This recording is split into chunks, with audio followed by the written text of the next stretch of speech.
bolehkah? Boleh. Mudahan anakku kena jadi tuan guru, jadi orang alim, bolehkah? Boleh. Mudahan anakku kena hafal Al-Quran, bolehkah? Boleh. Tidak dilarang. Cuman yang paling tepat kita memanjatkan doa itu meminta kepada Allah agar anak kita sesuai dengan keinginan ketika ditiupkan rohnya hari yang ke-120 atau di awal bulan keempat. Ya. Sudah masuk bulan kelima, nah ini 1, 2, 30, 30, 30, 30, berarti habis 30-nya sudah.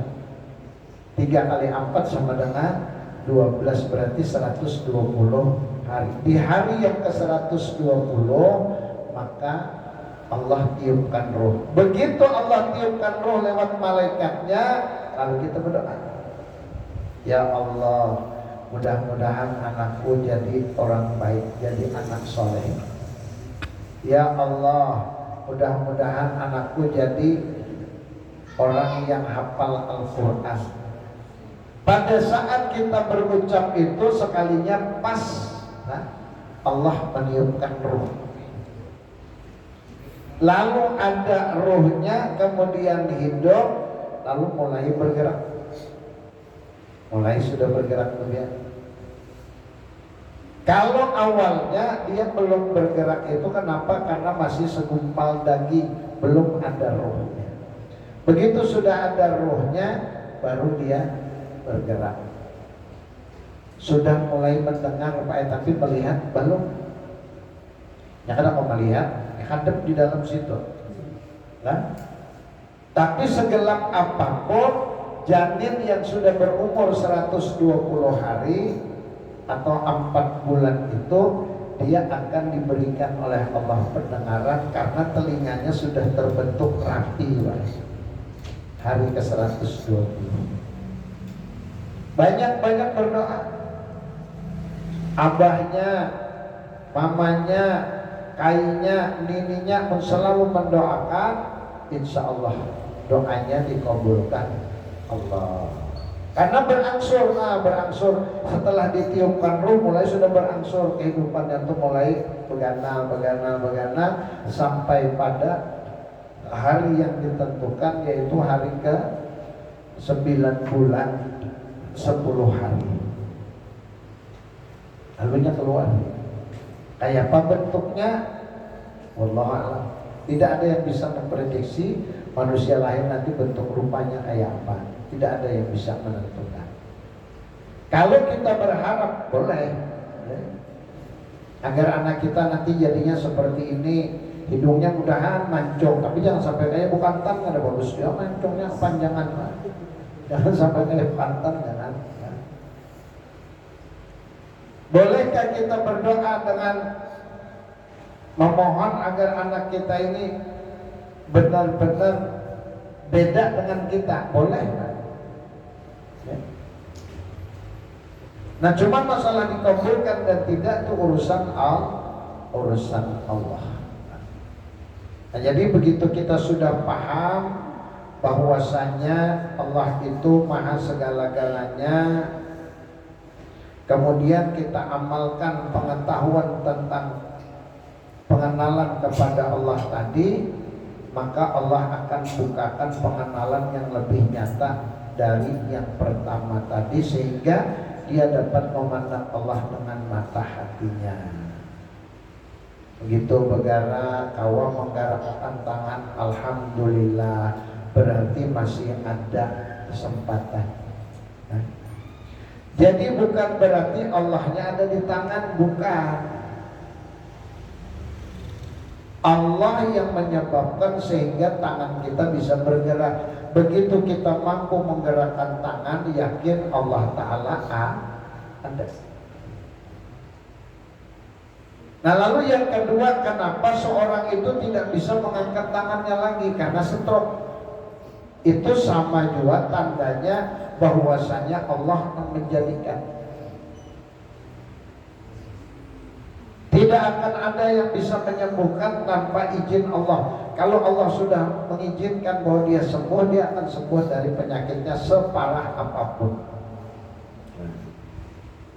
Melihat pian ke kanan, lalu ada aktivitas di sebelah kanan, berarti nak menggerak-gerakkan tuh, nak menggoreng menyusun wadai itu siapa menggerakkan Allah Ta'ala. Allah. Melihat ke sana, oh ada aja Allah Ta'alanya masih. Jadi bukan Allahnya yang menyusun wadai, bukan. Karena dia masih bisa bergerak, dia beraktivitas, berarti geraknya itu masih diizinkan oleh Allah, masih dititipkan oleh Allah sifat tadi tenang. Pahamlah? Jelaskah? Rumit kayaknya. Rumit lah. Nah sudah, kita simpulkan aja. Allah itu ada. Nah lalu adanya Allah itu di setiap gerak. Apapun yang masih bergerak, yang menjadi tanda bahwa masih hidup, berarti Allah itu ada. Tapi bukan Allahnya benda tersebut, bukan. Yang menyebabkan sehingga dia bisa bergerak adalah Allah. Jadi melihat gerak Allah, melihat bahwasanya orang ini lain pada yang lain, lalu ingat bahwasanya yang menciptakan Allah atas kehendak Allah. Tidak ada yang bisa merubah atau membantah atau menolak kehendak Allah. Begitu lahir, ya Allah. Makanya orang negro, padahal mamanya putih, abahnya sedang, anaknya kayak negro, kawalah kita menolak atau dibuat bahasa. Awal. Apapun yang terjadi, bagaimanapun bentuknya yang diberikan oleh Allah, kita wajib menerima dengan lapang dada. Jangan ditolak. Begitu keluar, ya Allah cacat, umpama, nah, tangannya ke dada, batisnya ke dada, lalu dibunuh, jangan. Sebab Allah menciptakan segala sesuatu dengan kuasanya dan iradatnya, itu pasti punya tujuan, punya maksud tertentu, tidak menutup kemungkinan erat sekali hubungannya dengan yang lain.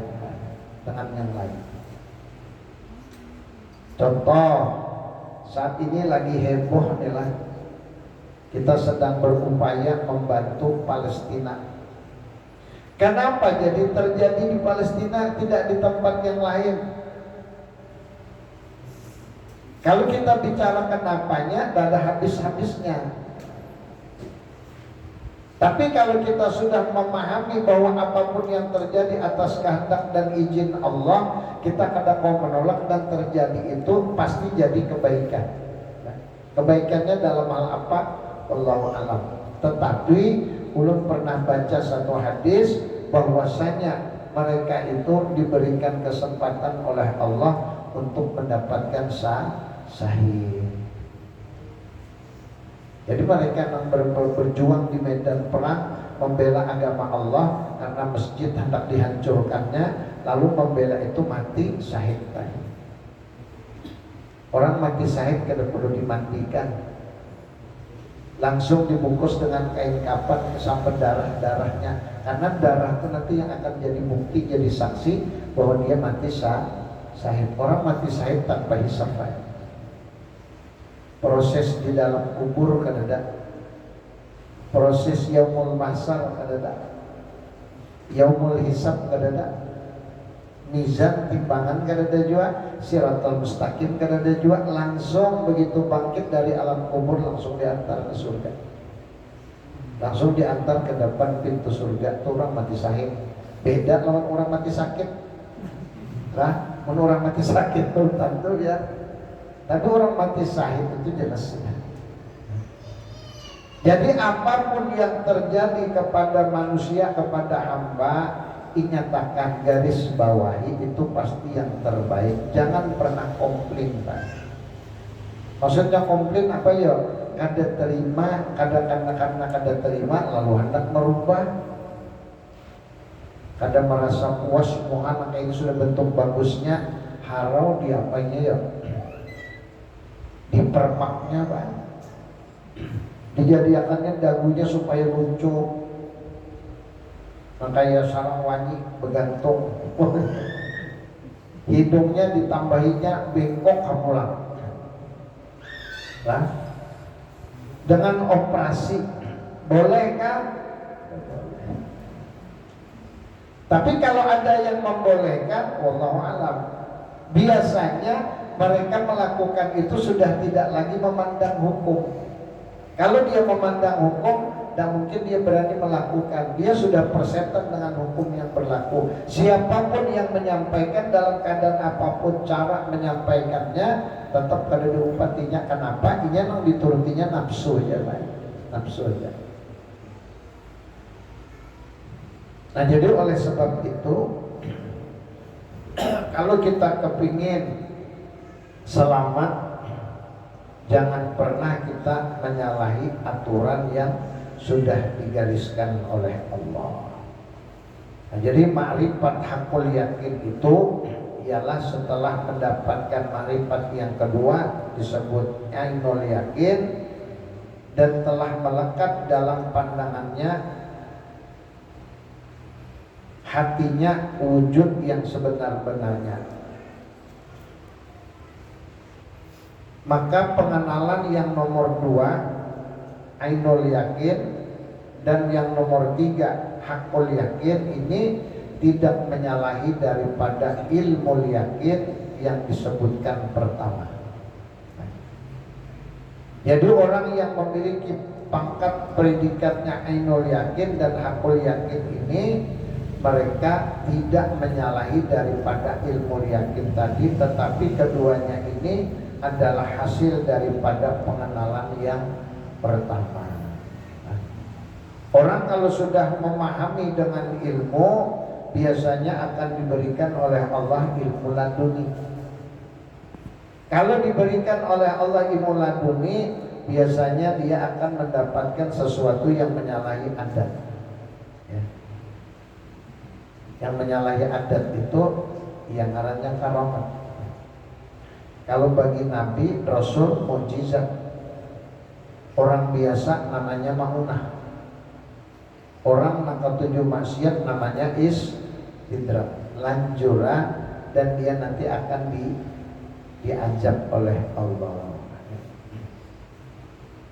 Sekali lagi, maka pengenalan yang nomor 2 dan 3 ini tidak menyalahi daripada ilmu yakin yang pertama tadi, tetapi keduanya ini adalah hasil daripada pengenalan yang pertama, dan keduanya itu tidak dapat daripada guru dan tidak memakan pula, tidak pula dan tidak mungkin pula dipelajari. Itulah dinamakan ilmu laduni atau ilmu rabbani. Jika seseorang mendapatkan makrifat yang kedua macam itu, dia tidak dapat juga mengajarkan ke orang lain lagi, karena dia adalah ilmu zauki yang diberikan oleh Allah Subhanahu wa ta'ala kepada siapa-siapa saja yang dikehendakinya. Jadi ilmu yang diberikan oleh Allah itu namanya ilmu laduni atau ilmu rabbani. Maksudnya ilmu rabbani, ilmu itu hanya Allah yang memilikinya. Kalau Allah percayakan kepada hambanya, maka hambanya itu akan alim. Jika seseorang mendapatkan makrifat yang kedua macam itu, dia tidak dapat juga mengajarkan ke lain orang, karena dia adalah ilmu zauki yang diberikan Allah kepada siapa saja yang dikehendakinya. Ilmu zauk taulat ya. Orang bahari ketujuannya berzauk itu baik. Nah, zauk ini, ilmu zaukina atau ilmu rabbani ini memang kadangkala dikehendaki kadangkala baik. Maksudnya kalau penghendaknya harus kayak ini, kapan terjadinya sekehendak kita tidak bisa, kecuali Allah memberikannya. Biasanya Allah akan memberikan yang menyalahi adat tadi ilmu Rabbani tadi pada saat benar-benar diperlukan, sampai sudah masanya ya. Tapi kalau belum sampai masanya, apapun yang dikerjakan tidak akan bisa ya. Kenapa? Karena belum sampai masanya.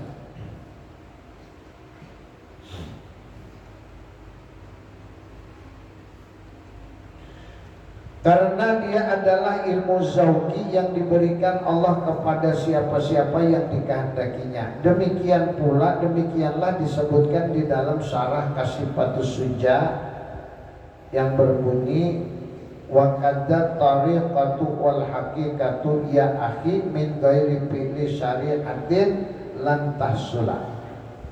Dan demikian hai saudara-saudaraku, tarikat dan hakikat dengan tidak melakukan syariat tentulah tidak akanlah mendapat, karena tiap-tiap sesuatu daripada yang 3 perkara itu hendaklah diikat kuat semuanya.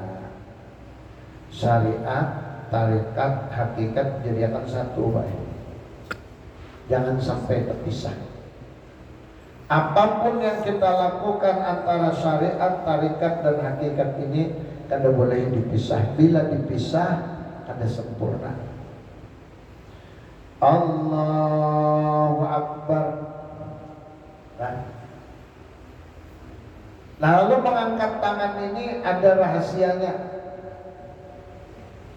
Meskipun tidak kita angkat sah sholatnya, tetapi kalau diangkat lebih sempurna, karena mengangkat tangan ini kesempurnaan takbiratul ihram. Ketika dia mengangkat berarti dia menyerahkan diri sepenuhnya kepada Allah. Tapi kalau hatinya lupa berarti syariat aja jalan. Sebuting aja. Nah, hakikatnya tarikatnya kada jalan. Orang yang menjalankan kedua-duanya, dia angkat takbir pasti meniru takbirnya Rasulullah. Kalau sampai dipastikan bahwa yang dikerjakannya sama seperti yang dikerjakan Rasulullah, maka dia berhak mendapatkan kelebihan dari Allah. Lalu timbullah hakikat. Hakikat ini kan di hati anaknya yakin baik. Yakin hakikat itu. Yakin apa? Yakin bahwa ibadah yang dilakukan itu diterima oleh Allah. Sudah ulun contohkan kemarin. Ini nah, kalau mau dilihati main di hakikat aja, kita bisa lah kanyang. Main di hakikat aja syariatnya kan di jalan. Ada mungkin bisa kanyang. Dibuka tetap syariat jalan-jalan. Nah, kalau seandainya main di hakikat aja, banyu masuk ke dalam perut tulang lewat mulut, nah lalu diyakininya masuk sorangan, bah kiamat hari cagernya biarlah. Kada mungkin terjadi kecuali Allah yang menghendaki. Jadi tetap harus syariat, tarikatnya baru hakikat. Kalau hakikatnya sudah bulat, nah lalu nanti masuk kepada perkara makrifat. Makrifat di mana? Kenyang parutnya, hilang hausnya, berarti dapatkan makrifat sudah. Dan makrifat itu tidak bisa dipegang, tidak bisa dilihat. Cuman ada seperti itu.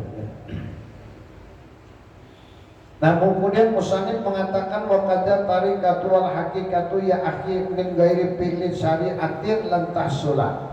Dan demikian hai saudara-saudaraku, tarikat dan hakikat dengan tiada melakukan syariat tentulah tidak akan mendapatkannya. Karena tiap-tiap satu daripada yang 3 perkara itu hendaklah diikat kuat semuanya, jadikan satu. Maka yang mula-mula sekali diwajibkan atas tiap-tiap kita ialah amal syariat.